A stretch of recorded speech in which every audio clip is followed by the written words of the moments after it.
So in more simple terms, I think it comes down to having good people in your life that, you have good relationship with, you have good rapport with.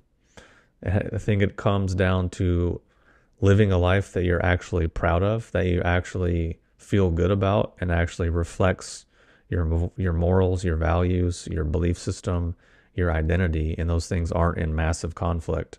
Because if you're living in massive moral conflict, it's not going to feel very good. And if you don't know that, you're not aware of it, then it's going to feel even worse, and you're going to try everything in the world aside from what actually is useful. Another thing is developing skill in something that is useful and meaningful, learning to communicate well, staying fit, doing something creative, some creative endeavor that you enjoy, listening to stand-up comedy, having pets that you love and you take care of, having a higher mission or purpose in your life, and having something bigger than yourself that you can continually and regularly make yourself small in front of, i.e. humility, which is kind of a misunderstanding, because oftentimes people think humility is like being very shrinking violet, being very small, being very withdrawn, not being confident, not being assertive, not having opinions, not having points of views and different things like that. When in actuality, it's arriving at a realistic and practical, true understanding of your real role in life and your real place in the world.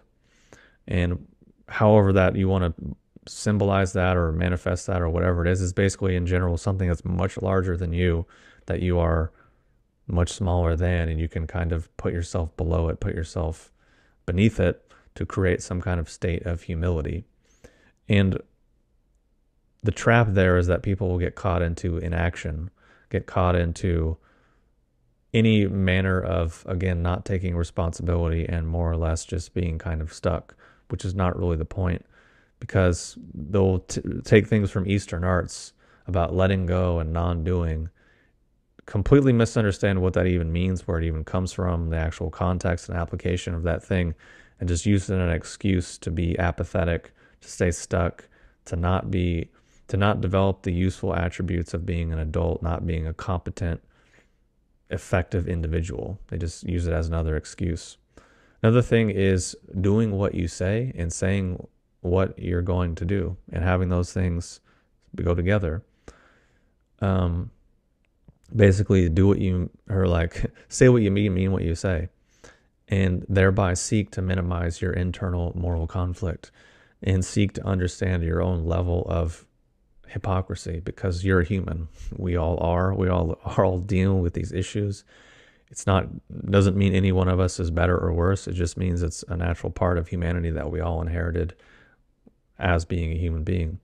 So hopefully that makes sense and is useful and can provide some relief or improvement in your quality of life. It's something that's been very useful and helpful for me.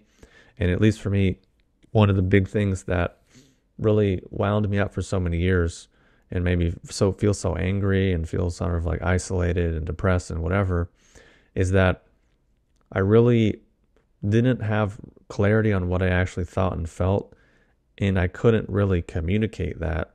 So then, of course, people weren't understanding me, people weren't hearing me, and I didn't feel good about really what I was doing, because something felt off. So that's just conflict at all three stages of that process, which, what do you think that produces? Stretch that over a long enough period of time, you're going to feel not very good. But then once I actually developed the discernment and the clarity to be like, oh, this is what I actually think and feel and why, and here's how I can actually communicate it and put it into words, felt way better. A lot of the negative stuff just magically went away.